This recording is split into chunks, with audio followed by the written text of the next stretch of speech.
Carmance, a show about cars, their owners, and the romance that surrounds them. I'm Jennifer Gatch. And I'm Stephen Horowitz, and this is our Rolls-Royce owner, Robert Ritholz. It's a pleasure to introduce Robert Ritholz. A friend to all, his lifelong enthusiasm for automobiles branched into antique cars at the encouragement of his late wife. He has led a life preserving and bringing to the public rare cars. Robert makes any event entertaining. Yet he's so humble, he doesn't even like to mention that he has 2 master's degrees and a PhD.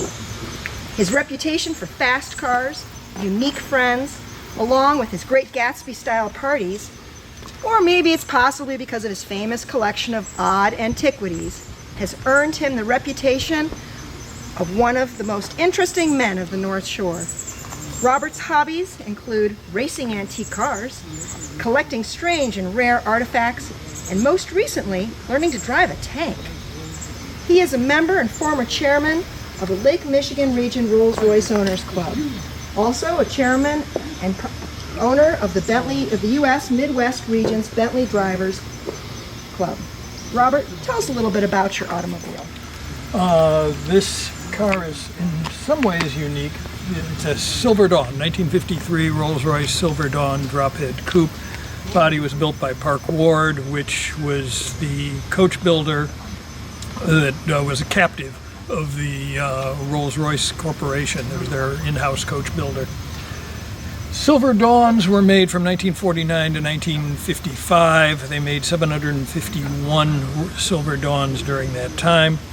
And of those, 29 were convertibles in 6 different body styles. This particular one, they made 5 in this body style. 2 in 1953, 2 in 54, and 1 55. This is either the first or the second. We're not quite sure which. So it's a relatively rare car.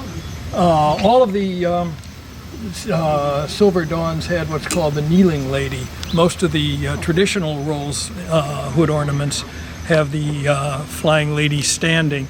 And this one has the kneeling lady. All of the Silver Dawns had them. The idea behind that was that the cars after the war were much lower, and so the traditional flying lady was too high, and they wanted to have it lower. It had not occurred to them that they could just make it smaller, which is what they ultimately did. But as a transitional effort, they made her kneeling. So they're fairly unusual. Some of the cars, actually very few of the pre-war cars had that as well. But all the Silver Dawns had them. The body here is entirely made of aluminum with the exception of these panels on each side. These 2 are steel. The reason for that was that if you're going to only make 5 of them, there's no point in making dies to stamp out body panels. So the body panels are all made by hand. They're given to a man called a panel beater who has a sheet of aluminum and a hammer and something called an English wheel to give it a shape.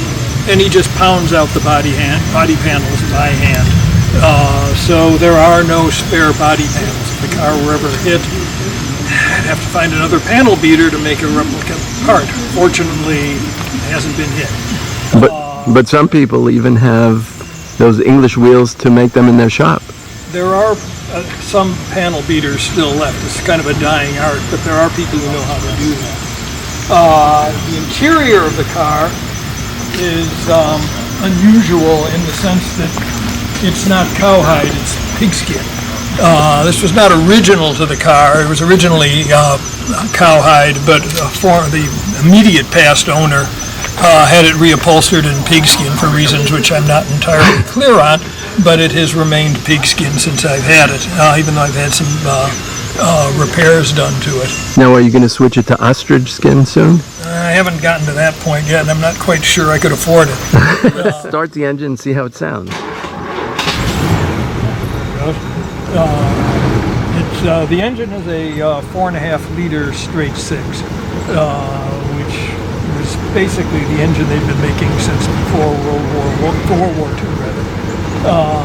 And the horsepower is adequate. That's all Rolls would say about it. Right. The horsepower is sufficient.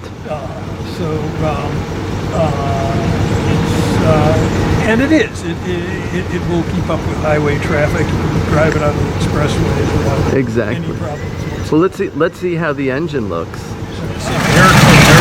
Big. And all of them had that. The early Silver Dawns actually had a 4.25 liter engine. By 53, they've gone to 4.5 liters. There's really very little difference between the two. It's a very comfortable car to drive. You can drive it all day. I have taken it on long trips. The furthest I've ever taken it was to a Rolls-Royce Club event in Virginia. Oh. A long ride. It's a long ways from Chicago. So, and it made it there and it made it back without any problems whatsoever. So, the car itself has almost 300,000 miles on it, about 290 some odd thousand miles. So it has seen a lot of use in its life. Have you had the engine rebuilt? The engine was rebuilt about 10 years ago. Okay. After 250,000 miles, then I figured it needed. Right, it needed refreshing. So it's a fun car to drive. I've had a lot of fun with it, and I've taken it a lot of places. I am, in fact, the fourth owner of the car. The original owner was a man named Schlesinger in New York, only kept it for a couple of years. It then went to Sam Schur, who was one of the original founders of the Rolls-Royce Owners Club, who I've spoken to his widow. After that, it went to John Shaler, who had a Rolls dealership in Indianapolis. And I've spoken to him. I actually have a picture of the car from 1957. And John Shaler was also one of the early members of the Rolls-Royce Club. After that, it went to a man named Welch in Boston, who kept it for 30-some odd years. And after he died, I bought it from his son. And how long have you had it now? I've had it since 1996. Okay. So I've had it for quite a while. Yeah. He drove it in Boston during the winter. He had several of them. I don't know that old then, but he had several of these cars, not all convertible. He had a couple of Bentley, Mark 6 and an R-Type. What he did was, because he drove it in the winter, he had an aftermarket heater installed. So there's a bus heater on the passenger side, which you actually turn it on and burn. Normally these cars have very poor heating.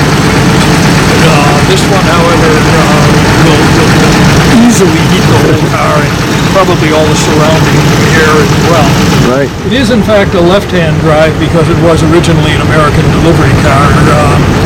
Schlesinger lived in New York. It was delivered in very late December of 1953, and it left the factory about 6 or 7 months earlier, after which it was sent to Park Ward for the body to be built, and then it was shipped over, and he took delivery on it just right up between Christmas and New Year's in 53. So what year is this registered as? It's actually, Rolls considers it to be a 1953. The state of Illinois considers it to be a 1954. Okay. I believe Schlesinger registered it as a 54 because he eliminated 1 year of depreciation that way. Exactly.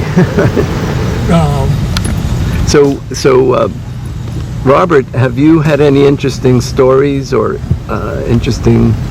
Well, once after I had the car for a few years, and a few friends and I had gone to dinner downtown Chicago, and I parked it on North State Street, just on the street, in a meter.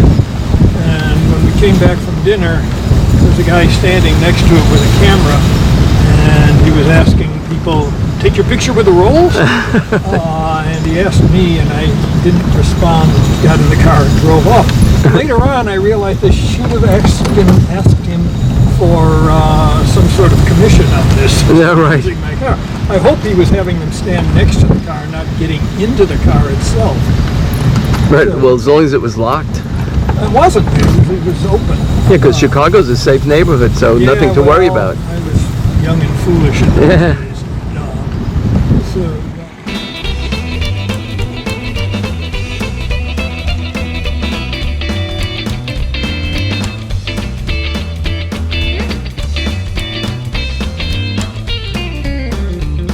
The car has been, it attracts attention. anytime I stop to get gas, I make a couple of new friends who always come over and ask me about the car. And most, Well, it's always good to share with the public. it's fun. And again, most people are very respectful of the car. It does cause some interest.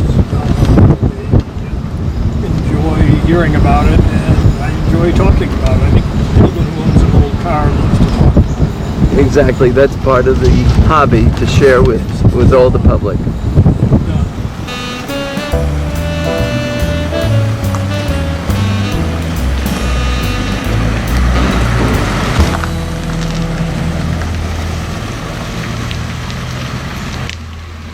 Just a nice day to take a convertible out for a drive. Oh, yeah. Well, it needs the exercise, so this is Now, what it this is doesn't perfect. have is power steering, or well, it has a very rudimentary form of power brakes.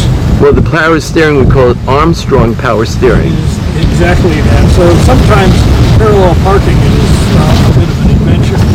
But other than that, once it's up to speed, you drive like a regular modern car. It's not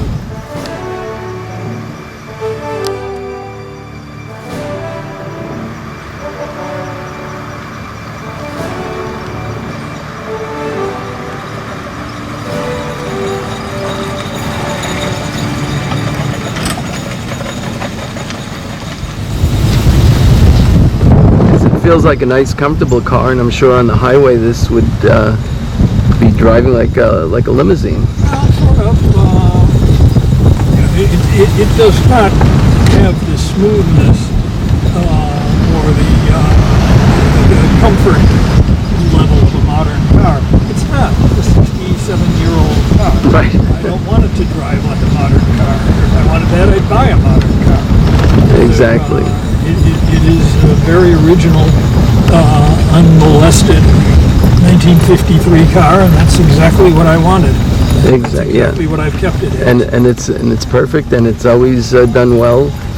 And Well, there have been a number of incidents where it's failed to proceed, but that happens with old cars. exactly. You just get used to it.